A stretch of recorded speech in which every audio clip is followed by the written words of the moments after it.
साल हो गए अभी तक उन लोगों को आरक्षण दिया जा रहा है, और ये आरक्षण देने की वजह ये बोली जाती है कि ये लोग अभी भी पिछड़े हैं। फिर आपने इनको अपनी वोट बैंक बना ली है। क्या किया है आपने? जबकि आपने खुद डॉक्टर बाबा साहब अंबेडकर ने जो कहा था कि 10 साल को ही आरक्षण मिलना चाहिए, 10 साल तक ही आरक्षण मिलना चाहिए, ये डॉक्टर बाबा साहब अंबेडकर को मानने के लिए उन्होंने जो प्रोविजन रखा था उसको अमल में लाने के लिए हमको एक साथ खड़ा रहना पड़ेगा। जय शिवराय।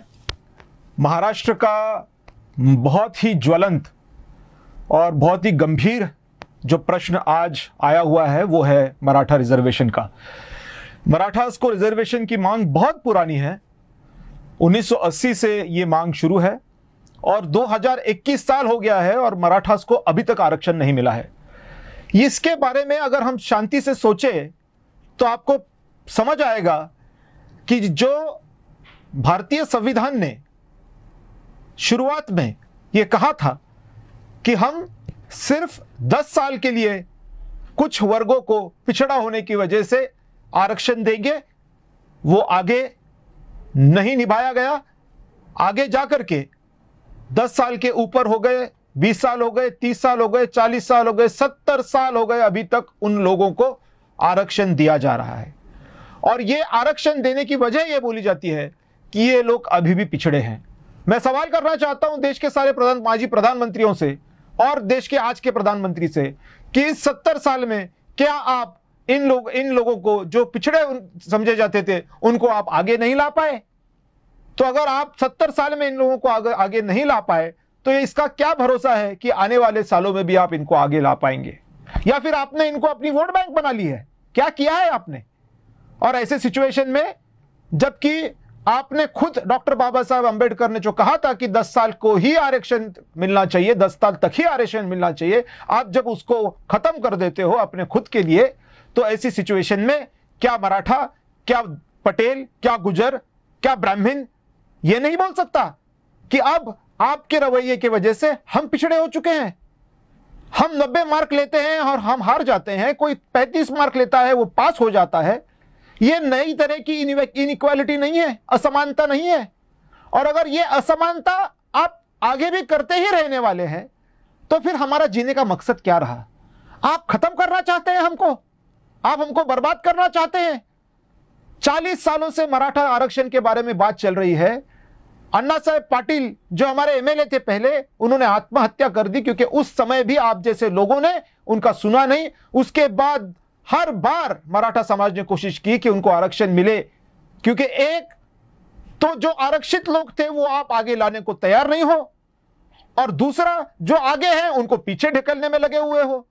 तो ऐसी सिचुएशन में जाहिर सी बात है कि हमेशा कोशिश होगी कि हमें भी न्याय मिले, मगर हमें अगर न्याय नहीं मिल रहा है तो हर एक बार हमारे लोग मारे जा रहे हैं, हमारा खून बह रहा है। हमारे नौजवान लड़के 18 साल के, 19 साल के जो चाहते हैं कि यूपीएससी के एग्जाम में हम पास हो जाएं, वो अगर डिप्रेशन में जा करके आत्महत्या करते होंगे, तो ऐसी सिचुएशन में आपको क्या लगता है कि हमने क्या करना चाहिए? और अगर हमने चुप बैठना चाहिए, अगर ब्राह्मणों ने चुप बैठना चाहिए, मराठा ने चुप बैठना चाहिए, पटेल ने चुप बैठना चाहिए, गुजर ने चुप बैठना चाहिए, इसलिए क्योंकि हम पॉलिटिकली आपको कुछ नहीं कर पाते हैं, तो ऐसी सिचुएशन में हमको भी अब सोचना पड़ेगा कि हमको करना क्या है।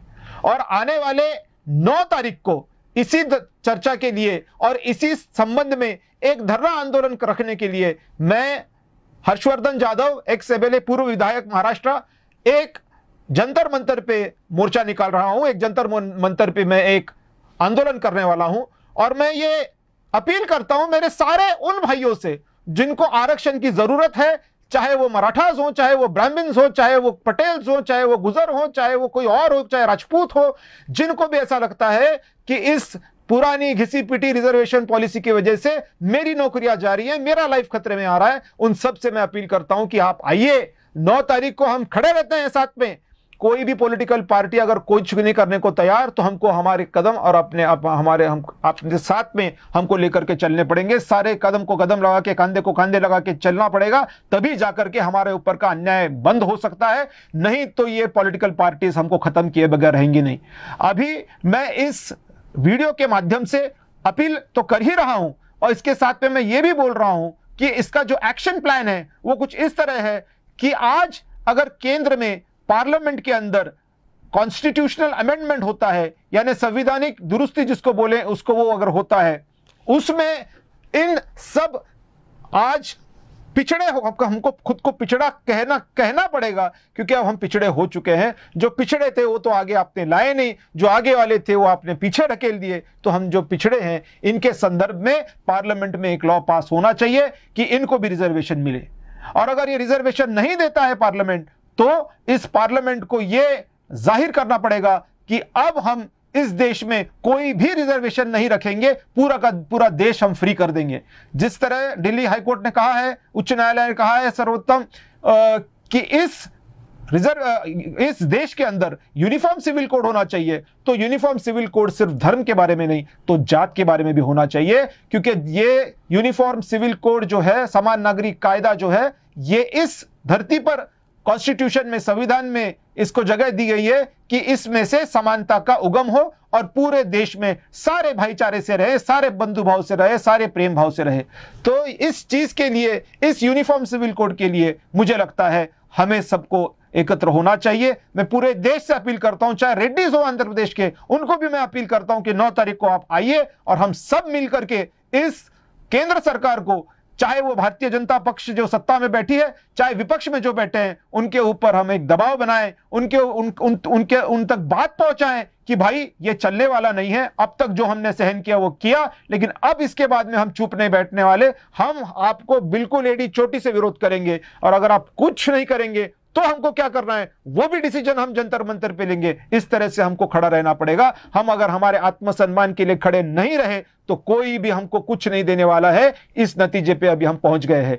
40 साल से, मैं फिर एक बार दोहराता हूं, 40 साल से मराठा लोग बोल रहे हैं हमको रिजर्वेशन दो, 40 साल से जाट बोल रहा है हमको रिजर्वेशन दो, 40 साल से रेड्डी बोल रहा है हमको रिजर्वेशन दो। किसी को कुछ नहीं मिला है हाथ में। जो पुराना रिजर्वेशन पॉलिसी है वही चलता जा रहा है। इसको रोकना है तो 9 अगस्त को आना है, और 9 अगस्त को आने के बाद में इस जंतर मंतर पे इस देश के संविधान को बदलने के लिए, डॉक्टर बाबा साहब अंबेडकर को मानने के लिए, उन्होंने जो प्रोविजन रखा था उसको अमल में लाने के लिए हमको एक साथ खड़ा रहना पड़ेगा। आप आएंगे ऐसा मैं विश्वास रखता हूं, और आप जरूर आए। एक तो इस देश को जिनको जिनको रिजर्वेशन चाहिए, आरक्षण चाहिए, उनको आरक्षण दिया जाए या आरक्षण मुक्त भारत किया जाए। इस डिमांड के लिए आप 9 तारीख को सबके सब नौजवान जमा हो जंतर मंतर पे, ये आपसे अपील करता हूं। और जो जमा नहीं हो पाए वो अपने अपने फेसबुक पे, ट्विटर पे, सोशल मीडिया पे इसके बारे में प्रचार प्रसार करे। और जो भी दानशूर व्यक्ति है वो अगर वो दान कर सके कुछ, तो वो भी हमको उपयोग में आएगा, क्योंकि वहां पे अगर कुछ खर्चा हुआ उसमें भी हम किसी दानशूर व्यक्ति का दान ले सकेंगे। तो इसी को लेकर के 9 तारीख को हम लोग मिलते हैं, हमारे जस्टिस के लिए, हमारे खुद के स्वाभिमान के लिए, हमारे खुद के जीवन के लिए हम सब एक होएंगे 9 तारीख को। धन्यवाद, धन्यवाद।